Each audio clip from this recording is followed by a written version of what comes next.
नमस्कार मित्रांनो. वृषभ राशीने गेल्या 3 ते 4 महिन्यामध्ये हा अनुभव नक्कीच घेतला असेल, की पैसे तर येत आहेत आणि पैसे व्यवस्थित येत आहेत, परंतु ते खर्च मात्र जास्त होत आहेत. म्हणजे खर्चाचं प्रमाण हे वाढलेलं आहे आणि येण्याचं प्रमाण त्या येण्याचं जे प्रमाण आहे, ते त्या मानाने तेवढंसं नाहीये. तर साहजिकच तुमची जी रास आहे ही प्रॅक्टिकल आहे. म्हणजे पैशाच्या संदर्भात विचार करणारी आहे किंवा व्यवहारी अशी रास आहे. तर पैशांच्या अशा प्रकारे जर का जास्त त्याच्यामध्ये खर्च होत असतील, तर त्या संदर्भात विचार येणं साहजिकच आहे. अर्थात हे कुठेतरी थांबणार आहे का? याची कारणं कोणती होती? आणि आता जे मंगळाचं जे भ्रमण तुमच्या 6व्या स्थानात होणार आहे, त्या संदर्भात त्याचे प्रभाव परिणाम नेमके कशा प्रकारचे असेल? या सर्व संदर्भातली खुलासेवर चर्चा आपण या व्हिडिओमध्ये करणार आहोत. तर साधारणतः गेल्या 3-4 महिन्यामध्ये जो मंगळ तुमच्या चतुर्थ आणि पंचम स्थानामधून भ्रमण करत होता, त्यामुळेच पैसा जो आहे किंवा धन जे आहे, हे तुमच्याकडे येत होतं, परंतु ते खर्चसुद्धा जास्त प्रमाणात होत होता. आता हे जे खर्च आहेत हे अनाठायी सुद्धा होत होते, अनपेक्षितपणे होत होते.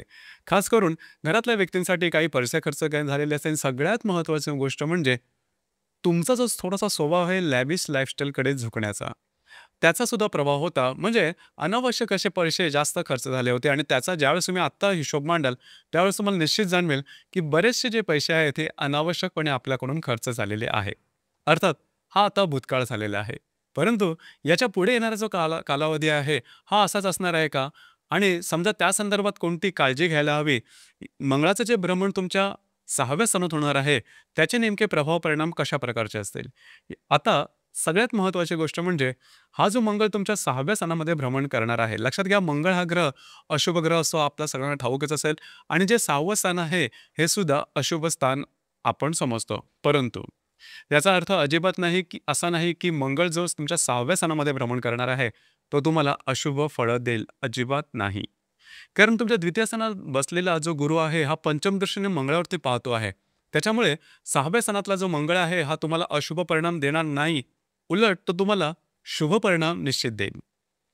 त्या संदर्भात सांगायचं झालं तर जे तुमचं कार्यक्षेत्र आहे, त्या कार्यक्षेत्राच्या संदर्भात आता तुम्ही बऱ्याच प्रमाणात ॲक्टिव्ह असणार आहात. ही गोष्ट फारच महत्त्वाची आहे.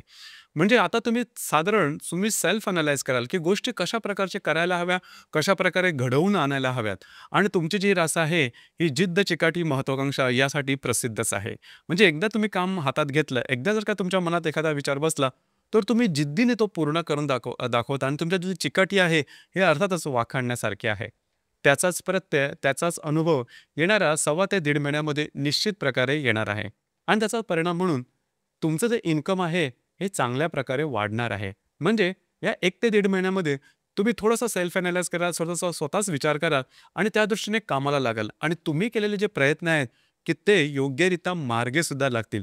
ही गोष्टसुद्धा तेवढीच महत्त्वपूर्ण राहील आणि अर्थातच याचा परिणाम असाच राहील, की तुमचं जे इन्कम आहे ते वाढेल आणि इन्कम वाढलं, पैसे थोडेसे खिशात असले, की थोडं बरं वाटतं. तर हा जो अनुभव आहे, तो अनुभव तुम्ही या महिन्यामध्ये निश्चित घेणार आहात. मल्टिपल सोर्सेस ऑफ इन्कम म्हणजेच वेगवेगळ्या मार्गाने उत्पन्न कसं यायचं किंवा वेगवेगळे उत्पन्नाचे मार्ग कसे शोधायचे याच्या मार्गामध्ये किंवा याच्या विचारात तुम्ही असाल. थोडासा त्याचा प्रभाव परिणाम हा तुमच्या मानसिकतेवरती किंवा शारीरिकतेवर जाणवेल. या संदर्भात थोडी काळजी घेणं गरजेचं राहील. अर्थात ही जी गोष्ट आहे, मानसिक तणावाची जी गोष्ट आहे, ही थोडीशी तुम्हाला टॅकल करता यायला हवी. ही गोष्ट सुद्धा तेवढीच महत्त्वपूर्ण राहील. कारण षष्ठ स्थानाचा मंगळ जो आहे, हा थोडाफार प्रमाणात आरोग्याच्या संदर्भातले सुद्धा त्रास देऊ शकेल. इथे एक गोष्ट महत्त्वाची म्हणजे ज्या व्यक्ती नोकरी करतात त्यांच्याकरता खास करून ज्या ठिकाणी तुम्ही काम करता त्या ठिकाणचे तुमचे जे अधिशत्रू आहे, गुप्त शत्रू ज्याला आपण म्हणतो, की त्यांचं जे तो थोडासा कागाळ्या आहेत थोड्याशा वाढल्या जातील. काळजी करू नका, तुम्ही त्यांच्यावरती नक्कीच विजय मिळवू शकाल. त्या संदर्भात त्या अजिबात काही फारसा विचार करू नका. जे तुमच्या मनात आहे त्याच्या मागे लागा. गोष्टी तुमच्या अपेक्षेप्रमाणे होतील. काळजी करू नका. आता इथे आणखीन एक महत्त्वाची गोष्ट म्हणजे तुमच्या पंचम स्थानात जे रवी भ्रमण करणार आहे या दरम्यान, त्याच्याशी तुमच्या लाभस्थानातला जो वक्री शनी आहे, हा प्रतियोग करणार किंवा वक्री शनीची सुद्धा दृष्टी पंचमावरती असणार आहे. तर इथे मात्र एक गोष्ट थोडीशी महत्त्वाची आहे, ती गोष्ट म्हणजे ज्या गर्भवती महिला आहेत वृषभ राशीच्या, त्यांनी स्वतःच्या आरोग्याकडे लक्ष देणं गरजेचं राहील. आरोग्याच्या संदर्भातले कुठल्याही प्रकारचे छोटे किंवा मोठे जरी त्रास दिसून आले, तर लगेचच्या लगेच डॉक्टर इलाज करणं गरजेचं राहील. ही एकच गोष्ट तुम्हाला या दरम्यान सांभाळायला लागेल. बाकी जर का महत्त्वाचं सांगायचं झालं, तर गेल्या 3-4 महिन्यातला जो अनुभव होता किंवा आतापर्यंत तुम्ही ज्या चिंतेमध्ये होता, त्याच्यातून तुम्ही निश्चित बाहेर पडत आहात. गुरु जो ग्रह आहे, हा तुमच्या साथीला आलेला आहे. आर्थिक संदर्भामध्ये ज्या गोष्टी तुमच्याकडून आत्तापर्यंत होत नव्हत्या, कारण का तुम्ही मेहनत करायला सुद्धा सुरुवात केली आहे, परंतु त्याचं अपेक्षित फळ मिळत नव्हतं, ते मात्र आता मिळायला लागेल.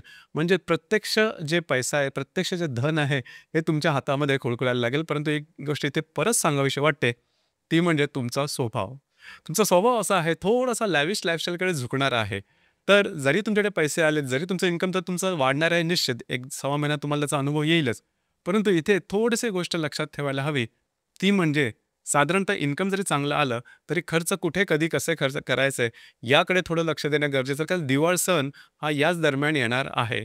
तर या संदर्भात थोडी काळजी घेतली तर अर्थातच तुमचं जे इन्कम आहे आणि खर्च आहे, याचा जो बॅलन्स आहे तो व्यवस्थित राखला जाईल आणि शिल्लकसुद्धा रक्कम तुमच्याकडे राहील. तर मित्रांनो, हे होतं वृषभ राशीकरता मंगळाचं जे भ्रमण दिनांक 14 सप्टेंबरपासून ते 28 ऑक्टोबरपर्यंत जे तुमच्या 6व्या स्थानात होणार आहे, त्याचे प्रभाव परिणाम नेमके कशा प्रकारचे असतील या संदर्भातली चर्चा. धन्यवाद.